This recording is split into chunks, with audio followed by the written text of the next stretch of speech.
este vai ser um vídeo diferente. Em vez de uma análise, de um resumo de uma obra literária ou de não ficção, quero passar impressões sobre uma leitura em curso. No comecinho de 2021, decidi que lerei pelo menos um calhamaço por ano e em janeiro mesmo escolhi o primeiro, Guerra e Paz, de Leon Tolstói.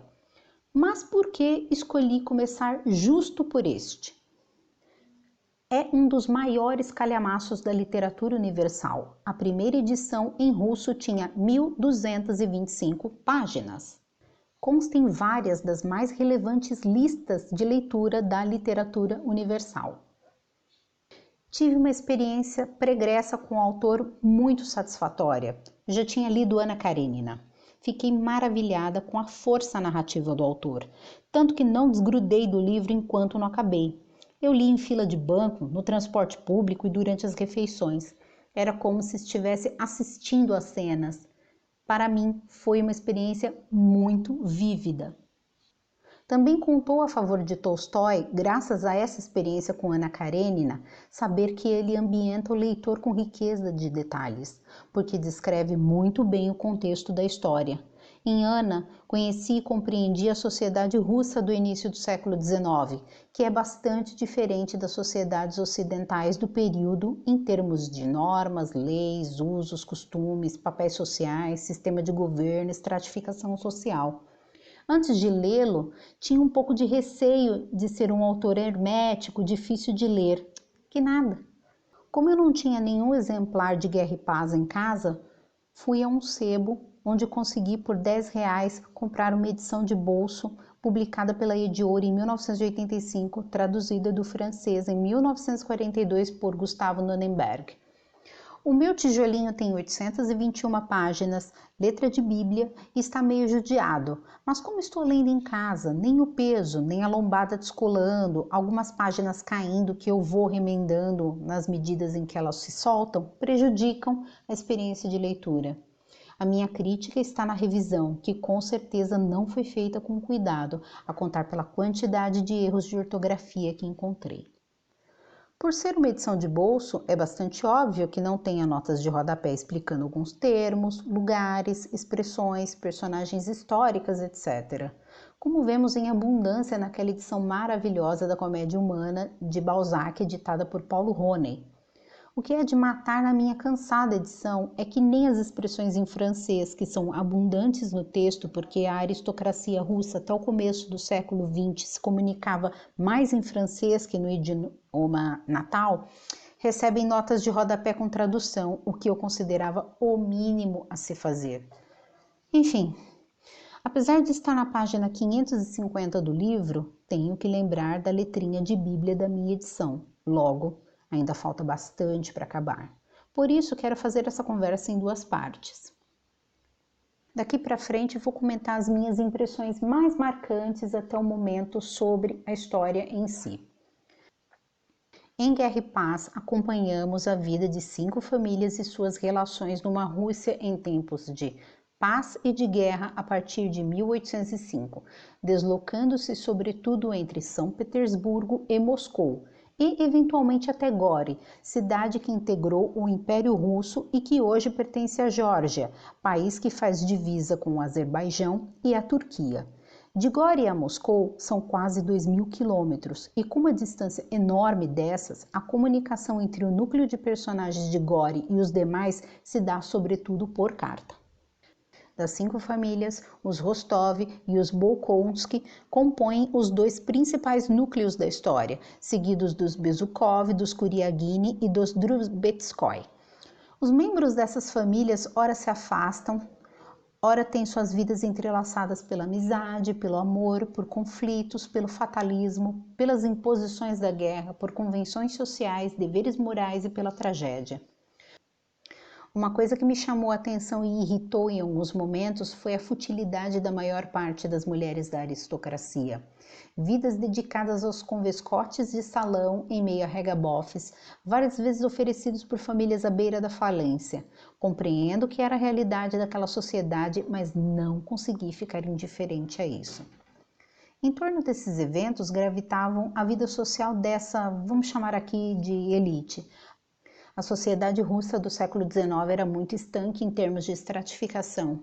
Ou você era pobre, e aqui colocamos os servos das famílias ricas, os camponeses, os mujiques, que são os pequenos proprietários rurais, ou aristocrata, aqui congregando toda a turma que frequenta os salões das socialites daquele tempo e os burocratas que trabalhavam para o império, além da turma militar.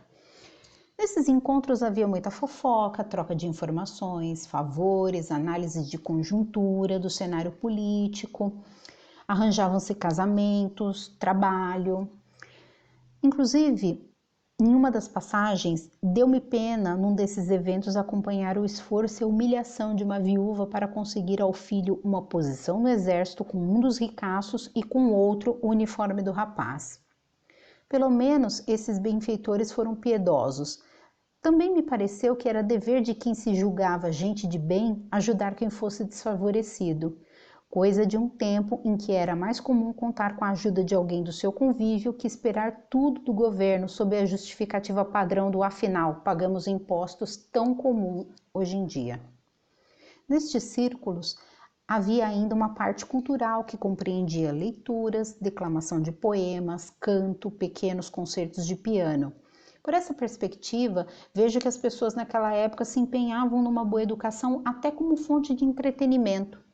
Vamos combinar, né, gente? Na Rússia dos anos 1800, tinha no máximo teatro, ópera ou algum baile dado pela elite. Cinema, shows, parques de diversão, espetáculos a rodo em cartaz por semanas e semanas, é coisa moderna. Encontrava-se mais agitação naquele tempo em Paris e olhe lá. Inclusive a França era o modelo a ser seguido. Achei os russos meio vira-latas nesse sentido. A elite mal falava o idioma natal, vestia-se como franceses, comia como franceses. Quando viajavam ao exterior, o destino preferido era a França. As preceptoras estrangeiras dos filhos, na maioria das vezes, eram francesas.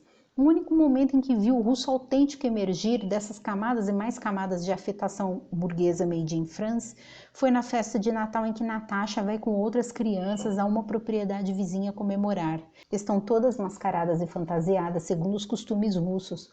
Quando ela canta e dança a moda russa, é bonito de ver aquela manifestação alegre e espontânea, séculos e séculos de tradições populares, de identidade e história de um povo.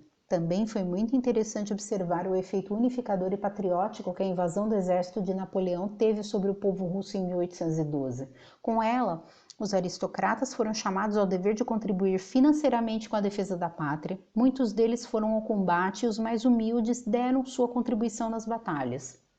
O francês deixa de ser falado e quem comete o deslize de soltar um mon chéri em público era xingado de todos os nomes, apanhava na rua e podia ser preso.